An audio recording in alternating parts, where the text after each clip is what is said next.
Assalamu alaikum wa rahmatullahi wa barakatuhu.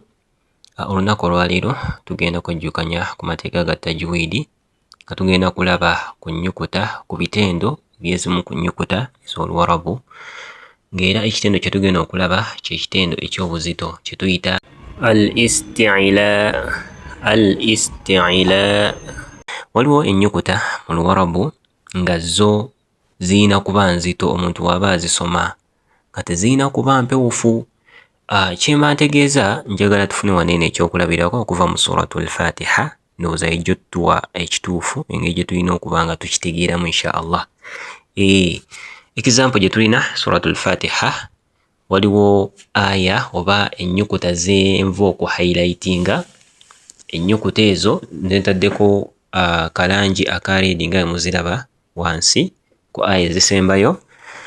Ezo ze zimu ku nnyukuta enzito nga tugenda okuddamu okuziraba insha Allah, wabula njagala mbaggireyo ekifaananyi ky'ekyo kye njogerako nti nnyukuta nzito ki kye mba ntegeeza. Naam, njagala otambule nange tugende ku aya esemberayo ddala, aya ey'omusanvu. Aya ey'omusanvu etandika a'udhu billahi minash shaitani rrajim siratal ladhina an'amta alayhim ghayril maghdubi alayhim waladdallin.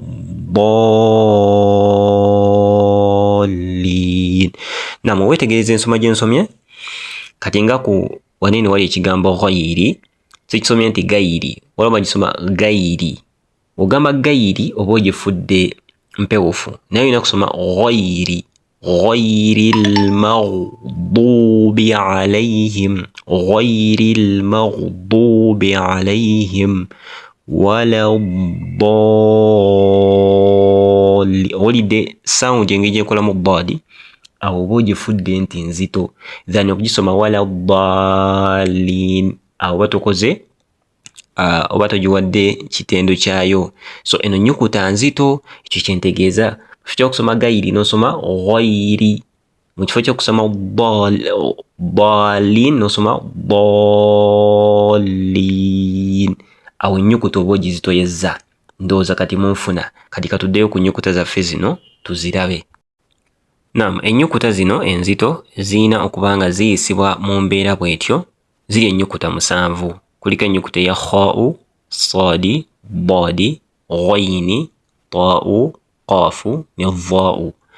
Zino ennyukuta zikuŋŋaanira mu kigambo kye tulaba wansi mu langi emmyufu kye tusoma nti khussa baghtin qidh, khussa baghtin qidh. Nga bwe tuziraba, oba okutte kino ekigambo oba osobola okuzaawulamu n'oziggyamu otegeera nti mulimu kha'u, saadi, daadi, ghayni, taa'u, qaafu ne dhaa'u. Era nga ze zino ennyukuta omuntu bw'aba azisoma aba alina okuba nga azifuula nga nzito bw'aba nga azisanze nga bwe tugenda okulaba insha Allah. Wabula ennyukuta zino eno okuzitegeera obulungi ziyina ensoma yayo okugitegeera obulungi, kambawe trick eno, zirina fomati eyaazo nga bwe zibeera nga mpewufu ne bwe zibeera nga nzito. Kyentegeeza, weetegereza ennyukuta eya saadi eva mu nnyukuta eya siini, ye heavy form oba yennyukuta enzito eya siini, like ye form eya siini nga nzito. Siini webeerako fataha ojja gisoma sa, ate saadi webeerako fataha ojja gisoma sa. Zonna ziva ewantu wewamu, zirina obufulumiro bwe bumu. Mu bufu bwe bumu waliwo ennyukuta eya dhaali, nayo ye fomati oba yembeera eya ennyukuta eya dhaa'u, emu ku nnyukuta zaffe enzito nga mpewufu. Dhaali kuba zonna ziva ewantu wewamu. Then bubufu bwe bumu waliwo ennyukuta eya taa'u, ye fomati ey'ennyukuta yaffe eya taa'u nga mpewufu.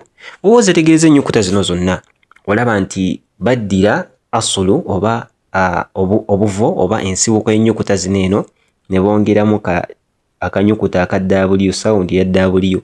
Nolaba nti ebadde taa'u efuuse taa'u, ebadde dhaali neefuuka dhaa'u, ebadde siini neefuuka, ebadde sa nebeera sa. Oba ntegeerekeka. So kati obanga okategedde kano ka trick kaba kakuwa ensoma entuufu ennyukuta zino eno nga bwe tugenda okulaba. Ennyukuta zino oba ozitoya obanga toteekamu nnyo wabula obanga ateekamu ka w n'ogamba nti body bolin vo ho o so waliwo nga oba oyina otuteekamu obanga ateekamu w obanga ozisoma. Katufune ensoma yaazo tulabe.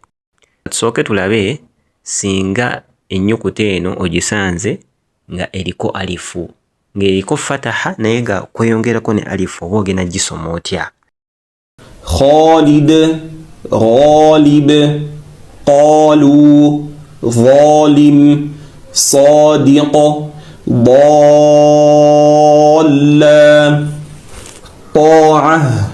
Naam, kakati katulabe ng'ate nga just kuliko fataha nga tewangaala naye era tugoberera ekifaananyi kino ekya fataha. Ekifaananyi kino eno omumwanga etukoze tho kino tekijjaawo okuteeka lulimi wa obuvo bw'ennyukuta we bubeera. Olina okuba nga olulimi lutadde wennyini oba olina okuba nga ennyukuta ogijjawo we buva ne just obwomwo bw'otyo bw'obukola n'olulimi lwefunyamuko wakati mu mbeera bw'etyo okusinziira ku nnyukuta gy'oba osoma. Naye oba otaddeko fataha bw'etyo bwe balina okubeera. Khatam, Ghalabat, Qadir, ظلموا صفوان ضلوا طعام. Naam, kakati tugenda kulaba singa kubeerako dhamma omwajjukira tuba tugenda gukola nga kino ekifaananyi kyaffe ekya wakati. Naam, bismillah. خذوا غلبت قلنا ظلمات صلحا ضر طغيانا. Kakati mu ngeri singa oba osanzireko sukuuni kyo tebakitaddeewo wanena mu kifaananyi kyaffe naye oba ogisanze oba olulimi n'omumwa obikola nga bw'okola mu dhamma bw'oti oba ogenda okuba ng'osoma sukuuni. Kale katulabe example zino. واختاروا مغلوله شقوتنا أظلم أصحاب أضلل أطفأها. Naam, oba ogenda teekako kasira omumwa gwaffe n'olulimi oba ogenda bikola nga ekifaananyi kyaffe kino ekisembayo. Naye ate ekyenjawulo kasira era ennyukuta zaffe zino okuba nga zigabanyizibwamu emiteeko ebiri. Waliwo ennyukuta nga zo nga saadi, daadi, taa'u ne dhaa'u. Ennyukuta zino eva ziba nzito oba kuliko fataha oba kasira oba dhamma. Wabula ennyukuta zaffe zino essatu khaa'u, ghayini ne qaafu zaate ziba ogenda kukendezaamuuko mu buzito nga wenaasoma nti kha khu togenda soma nti khwi ogenda soma khi ghi ghi osomye ghayril maghdubi wabula osome ghilmanu togamba ghilmanu jasoma ghilmanu mukhalladun ghilmanu.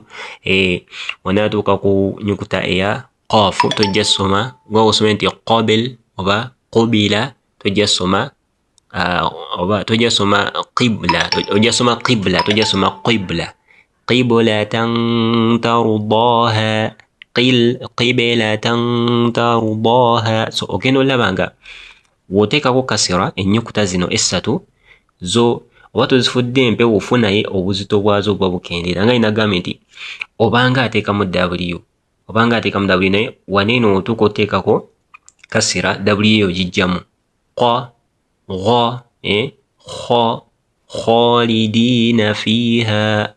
Naye otuuka ku kasira qibla qiblatan tardaha. Katulabe ensoma yaabyo waneeno.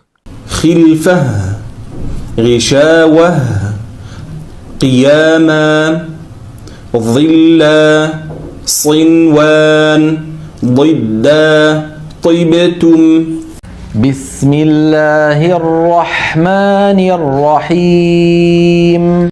الحمد لله رب العالمين الرحمن الرحيم مالك يوم الدين إياك نعبد وإياك نستعين اهدنا الصراط المستقيم صراط الذين أنعمت عليهم غير المغضوب عليهم ولا الضالين